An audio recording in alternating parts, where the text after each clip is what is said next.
नमस्कार जी, मध्य प्रदेश छत्तीसगढ़ देख रहे हैं आप। मैं अवधेश कुमार आपकी आवाज की शुरुआत करते हैं और आपकी आवाज में आज बात करेंगे छत्तीसगढ़ में पेयजल व्यवस्था की हालत की। और ये हालत कुछ इस तस्वीर की तरह हो चुकी है। आप बजट उठाकर देखेंगे तो आपको योजनाओं का समंदर जैसा दायरा दिखेगा, उसमें फंड ज्वार भाटी की तरह नजर आएंगे, लेकिन जमीनी हकीकत के दायरे में हालात ऐसे हैं कि चुल्लू भर साफ पानी के लिए जनता सूबे के तमाम इलाकों में तरस रही है।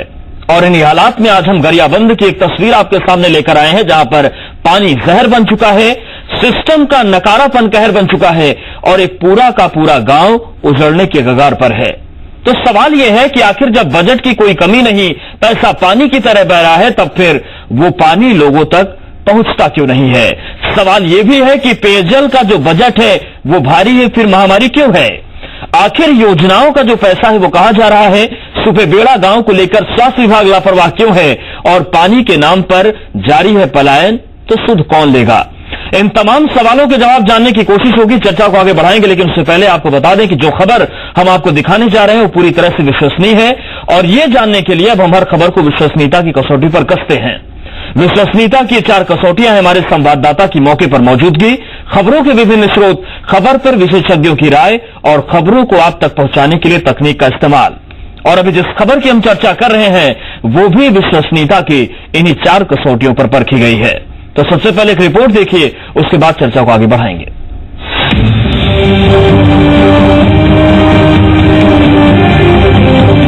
सरकारी योजनाओं के पिटारे में गढ़े जाने वाले उम्मीदों के बड़े आसमान की छांव में गुमनाम जरूर है गरियाबंद का सुपेबेड़ा गांव, लेकिन जो तस्वीर यहां से सामने आई है वो जिंदगी लूट रही है, सपनों का जहान भी लूट रही है। और हालात इतने बदतर हैं कि आसमान तो नहीं दिखेगा, लेकिन हकीकत जानेंगे तो आपके पैरों तले जमीन जरूर खिसक जाएगी।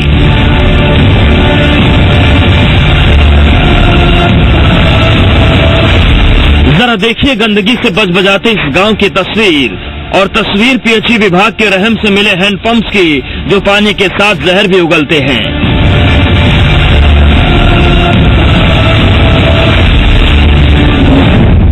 पानी जहर उगल रहा है और सरकारी नकारेपन का साइनाइड यहां के लोगों की जान ले रहा है।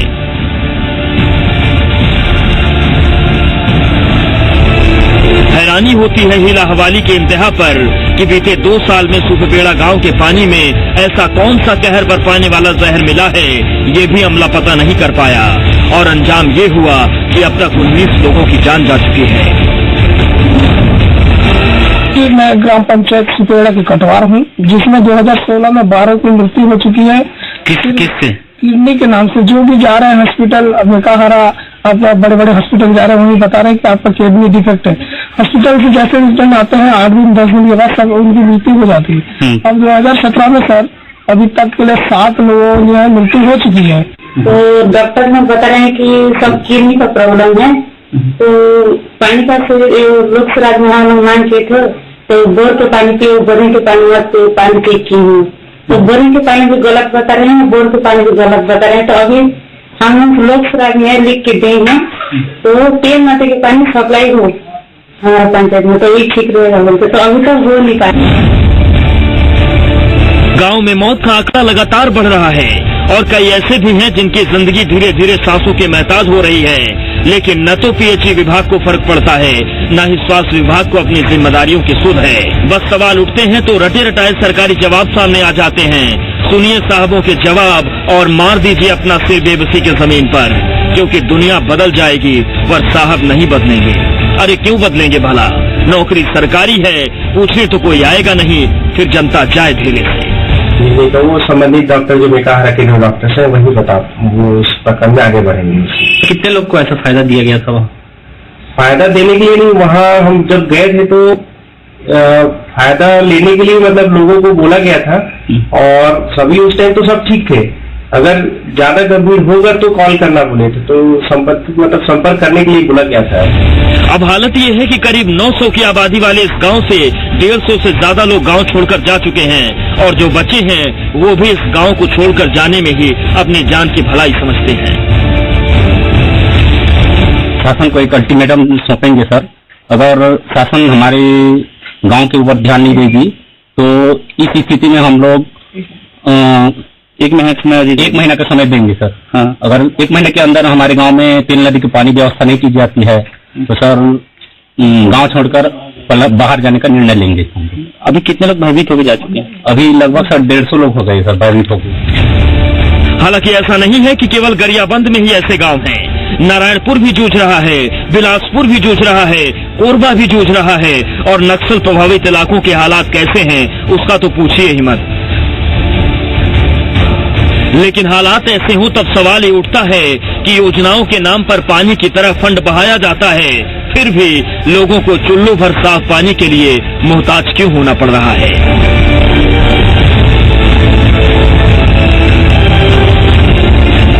बलराम नायक, जी मीडिया, गरियाबंद।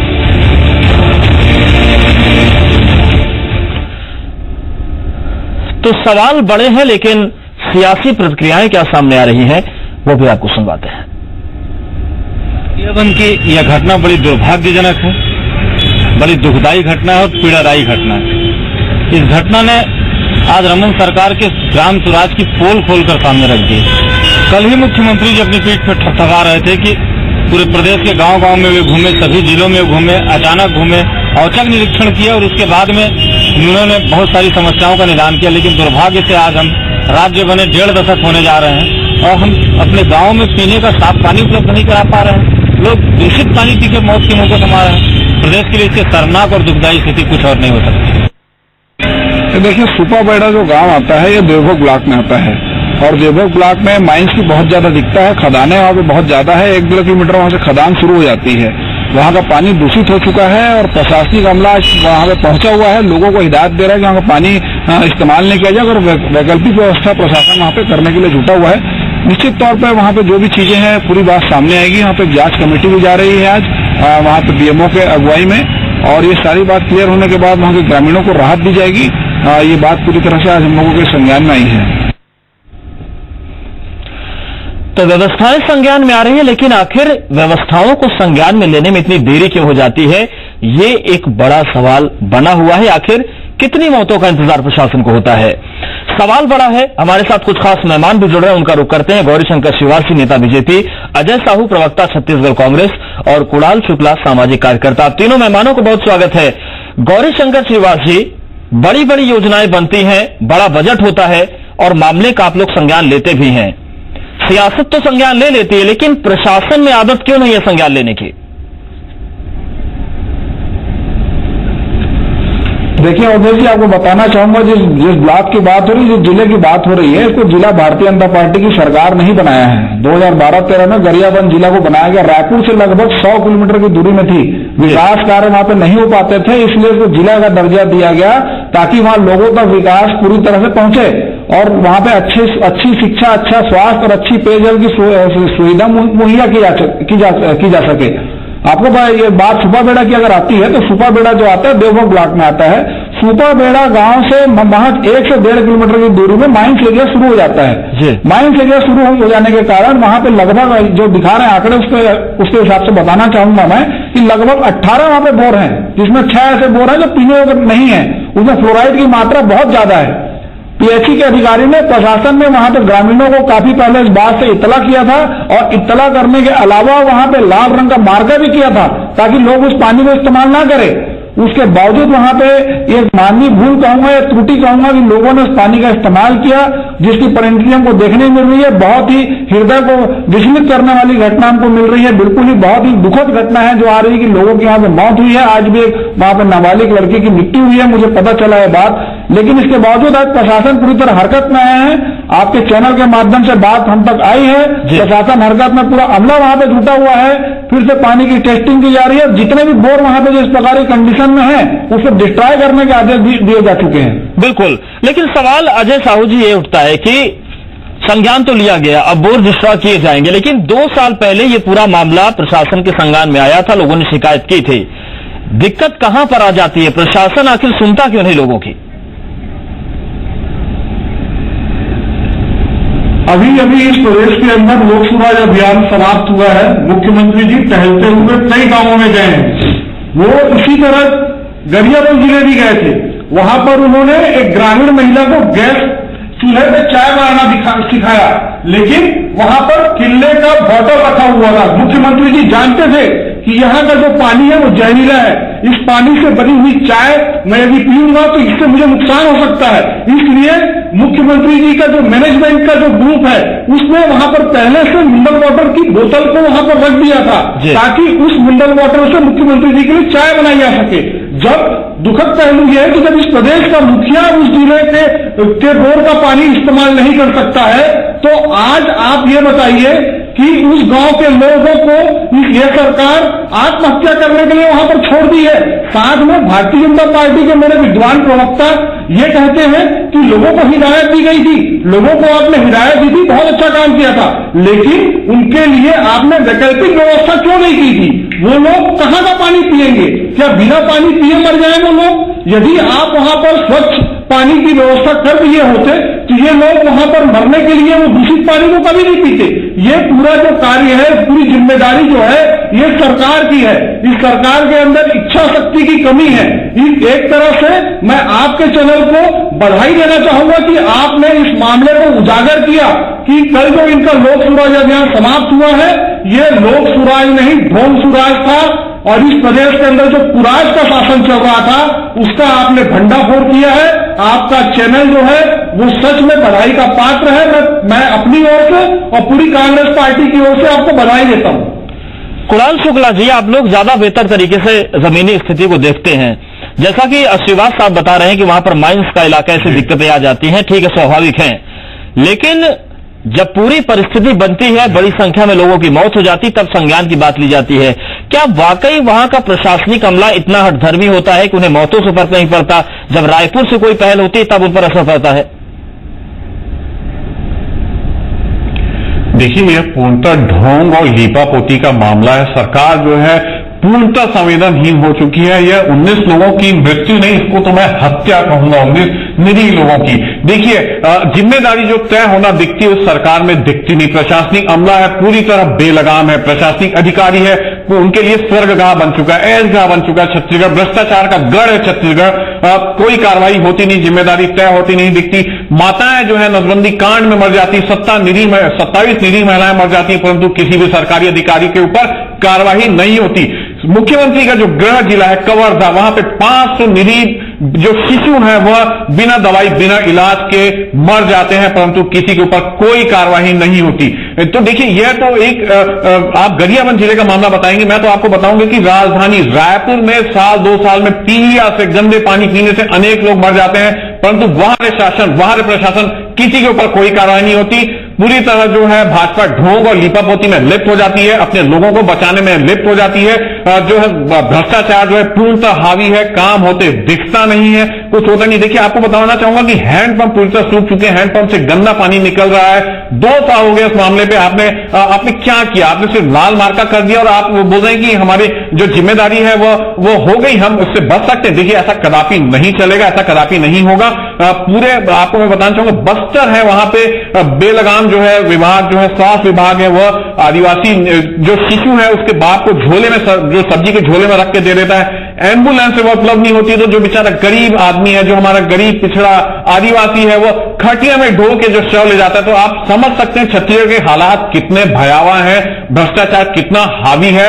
जो फंड जा रहा है वो सरकारी अधिकारी नेताओं के जेब में जा रहा है। सवाल फंड का है। गौरीशंकर श्रीवास जी के पास नहीं हो रहा, कोई लाभ नहीं लेकर एक पानी की तस्वीर आई थी, उस डिबेट में भी आप हमारे साथ थे, हालांकि उसमें संज्ञान लिया गया, तस्वीर वहां की बदली है, लेकिन फंड का जब मसला उठा तो वहां पर यह दलील थी आपकी कि नक्सल प्रभावित इलाके में दिक्कत हो जाती है। लेकिन गरियाबंद में फंड अच्छा खासा जा रहा है, लगातार दर्शकों को हम ग्राफिक के जरिए दिखा भी रहे हैं कि पेयजल को लेकर कितना बड़ा बजट है। फंड सर खर्च हो जाता है लेकिन तस्वीर नहीं बदलती। इस पर क्या कार्रवाई भी करेंगे या केवल मामले का संज्ञान लेंगे और अब डिस्ट्रॉय कर दिए जाएंगे कुछ हैंडपंप वहां पर? देखिए अवतार जी, यहाँ पे जो बातें हो रही है इस मुद्दे पे बहुत अच्छा है। दुनिया भर का जो मुद्दा पर गिनाने चले उसको सफाई पेश करें, उसको लीपापोती करें, ये बात यहाँ मुद्दा भटक जाएगा। बात यहाँ पे अभी सुपा बेड़ा की हो रही है।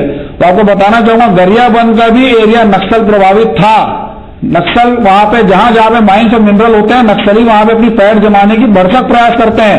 यहाँ पे कुछ साल पहले नक्सलियों ने भी यहाँ पे इस जगह में गरियाबंद का जो पूरा ब्लॉक है, खासतौर से देवभोग का जो हीरा के लिए प्रचलित है पूरे विश्व में, उसमें भी नक्सलियों ने अपनी पैठ बढ़ाने की प्रयास किए थे। लेकिन अब छत्तीसगढ़ सरकार का ही प्रयास है और शासन की सजगता है कि नक्सलियों को न सिर्फ खदेड़ा गया बल्कि बड़े पैमाने पर एनकाउंटर भी हुए। नक्सलियों की गतिविधि बढ़ने के कारण हो सकता है कि हमसे देरी हुई होगी, लेकिन इसके बावजूद शाकंभरी योजना के तहत वहां पे बृहद पैमाने पे पंप लगाए गए, क्योंकि वहां पे माइंस की जो अधिकता है, वहां फ्लोराइड है, मैग्नीज है, बिल्कुल वहां के कुछ ऐसे हैंड पंप है जिनको चिन्हित किया गया था, जिसके कारण वो पानी पूर्णतः दूषित हो चुका है। और ये बात वहां के ग्रामीणों को बताई गई थी, मुनादी की गई थी। रहा सर वैकल्पिक व्यवस्था का, तो आपको बता रहा हूं कि प्रशासन वहां पे टैंकर की व्यवस्था किया है कि वहां पे लोगों को तत्काल वहां पे प्यूरिफाइड पानी वहां पर। सर 900 लोगों की आबादी वाला गांव है, 150 लोग वापस जा चुके हैं गांव छोड़कर, और जो बाकी वो भी जाने की तैयारी में है। देखिए, पलायन छत्तीसगढ़ से किसी भी ग्रामीण का नहीं होगा अगर इस प्रकार की बातें आई है। शासन में आपको बताना चाहूंगा कि वहां पे खुद कलेक्टर इस बात की मॉनिटरिंग कर रहे हैं, और ये जो बात आपके चैनल के माध्यम से इसमें काफी गंभीरता से सरकार चिंतन कर रही है। आज ही वहां पे एक बड़ा प्रशासनिक अमला अभी भी रात में वहां पे डटा हुआ है। पूरी बातों का वहां पे निचोड़ निकाला जा रहा है कि क्या बेहतर हो सकता है, और ये 1 महीने का जो अल्टीमेटम वहां के ग्रामीणों ने दिया है, इसके पहले ही वहां पे आपको बहुत अच्छा रिजल्ट देखने मिलेगा। रहा सवाल जिम्मेदारी की, तो कौन अधिकारी इसके लिए जिम्मेदार है, वो भी जिम्मेदारी तय की जाएगी। आपके चैनल के माध्यम से बात है, बात खाली बहस तक यहाँ पे सीमित नहीं रहेगी। जहां कहीं भी हमसे गलती हुई है, हमारा नैतिक दायित्व तो बनता है इस प्रदेश की जनता को अच्छी शिक्षा, अच्छा स्वास्थ्य, अच्छा पेयजल की सुविधा मुहैया कराना। इस जिम्मेदारी से हम कतई पीछे नहीं भाग रहे हैं। लेकिन जहां कहीं भी बात आती है इसमें राजनीतिकरण ना हो, ये बात राजनीति का मुद्दा नहीं है। बिल्कुल राजनीतिकरण नहीं होना चाहिए। अजय साहू जी, आप लोगों ने बिल्कुल विरोध कर दिया इस घटना का। गौरीशंकर जी तो मान रहे हैं कि गलती हो गई, उसको हम सुधारेंगे, कार्रवाई भी होगी अगर जरूरत पड़ने पर। लेकिन इतना बड़ा कांग्रेस का कैडर है, आप लोग मिशन 2018 की तैयारी कर रहे हैं, ग्रामीण अल्टीमेटम देते हैं तो तस्वीर सामने आ जाती है, लेकिन क्यों उनसे पहले आप लोग अल्टीमेटम लेकर जिला प्रशासन के सामने नहीं आ जाते? छोटी छोटी बातों पर धरना होता है तो क्या जिंदगी कहीं खत्म हो रही है, 19-20 लोग मर जाते हैं, वो आप लोगों के लिए मुद्दा नहीं होता क्या? हमारे जिला कांग्रेस अध्यक्ष बाबूलाल साहू कल वहां का दौरा करने वाले हैं और विस्तृत रिपोर्ट लाकर वो प्रदेश कांग्रेस कमेटी को देंगे कि ऐसी स्थिति वहां पर क्यों बनी है। उन्होंने समय समय पर शासन का ध्यान इस ओर आकृष्ट कराया है। मैं यहाँ आने से पहले उनसे पूरी रिपोर्ट लेकर आपके चैनल पर आया हूं मैं। उन्होंने कल फिर जाकर मुझे रिपोर्ट करने को कहा है।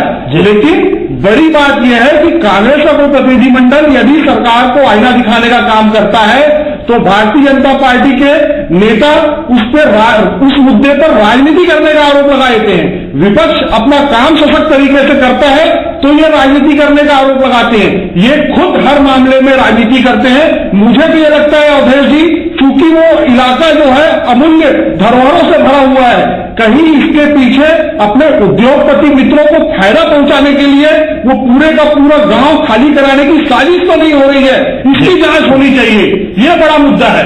कहीं वहां पर जो हीरे छुपे हुए हैं उसके खनन करने के लिए वहां पे जो निरीह लोग हैं उनकी बलि तो ली जा रही है, ये बड़ा सवाल है। कुणाल जी, क्या ये भी बता सकता है? को सफाई देना चाहिए। कुणाल जी, निश्चित रूप से हो सकता है। देखिए, यह तो इस सरकार में आप देखेंगे कि केंद्र से लेकर राज्य तक सिर्फ व्यापारी, व्यवसायी और उद्योगपति ही हावी हैं। गांव के गांव जो है खाली कराए जा रहे हैं क्योंकि वहां पे उद्योग लग सके, अडानी अंबानी जमीन खरीद सके। ये आरोप नहीं, ये सत्य बात है। अडानी अंबानी छत्तीसगढ़ में बड़े पैमाने पे जमीन ले रहे हैं। तो ये मैं निश्चित रूप से कांग्रेस के जो हमारे साथी हैं, मित्र हैं, उनकी बात से मैं सहमत हूं कि ये मामला भी हो सकता है। परंतु अभी जैसे हमारे भाजपा के जो मित्र हैं, वैसे अधिकृत प्रवक्ता नहीं है भाजपा के, पता नहीं वो किस हिसाब से डिफेंड करते मुझे नहीं मालूम, परंतु वो जैसा कि बता रहे थे कि जो वहां पे अधिकारियों की जिम्मेदारी तय होती है। परंतु मैं जानना चाहूंगा कि अखोड़वा कांड हुआ छत्तीसगढ़ में, 500 ग्रामीण की आंख चली जाती है, हमारे जो वृद्ध हैं उनकी आंख चली जाती है। कितने अधिकारियों के ऊपर कार्रवाई हुई? एक भी अवधेश जी, मैं बताना चाहूंगा, मृत हो जाऊंगी, कितने अधिकारियों की पे कार्रवाई हुई ये बता दें मेरे को, तो मैं मान जाऊंगा। देखिए, कार्रवाई हुई है वहां पे लगभग 5 से 6 ऐसे जो डॉक्टर है निलंबित हुए। अभी भी बहुत सारी जांच हो रही है। ये टेक्निकल मुद्दा है।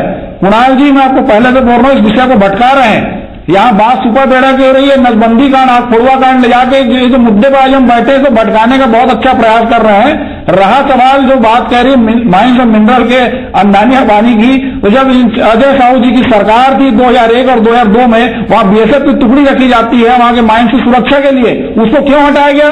बीएसएफ की टुकड़ी थी वहां पे सुरक्षा के लिए, इनके मुख्यमंत्री वहां पे बीएसएफ की टुकड़ी को बिना वजह बिना कारण के हटा देते हैं। केंद्र सरकार ने सुरक्षा दी थी कि हीरा की खदानों की संरक्षण किया जाए, उसको बचाया जाए। ये वही पार्टी है जिनके सरकार ने बीएसएफ की टुकड़ी को हटा दिया। तो किसके लिए हटाया, क्यों हटाया, किस योजना से हटाया, इस बात का जवाब दे मेरे वजह साहू जी। इनकी क्या योजना थी, क्या इनकी मंशा थी वहां पर हटाने की बीएसएफ की टुकड़ी को? डीबीआरसी कंपनी वहां पर आके हीरा का खनन करती थी देवभोग एरिया में। ऐसे में सुरक्षा के बहुत से प्रेमाइसेस को ध्यान में नजरअंदाज करते हुए उन्होंने बीएसएफ की टुकड़ी को हटाया। तो भारतीय जनता पार्टी की सरकार आज भी वहां पर सीआरपीएफ की टुकड़ी वहां पे आपको मिल जाएगी, 2 से 3 टुकड़ी आज भी वहां पे सुरक्षा कर रही है। तो ये बात पूरी तरह से निराधार है और राजनीति से ठीक है सर, देवभोग की जमीन हीरा उगलती होगी, लेकिन ग्रामीण वहां पर साफ पानी के लिए तरस रहे हैं।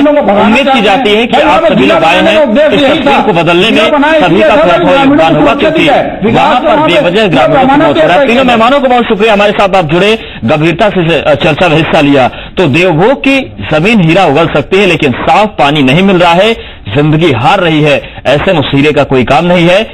अब देखने वाली बात होगी कि किसको अपनी जिम्मेदारी का कितना एहसास हो पाता है। आपकी आवाज में फिलहाल इतना है।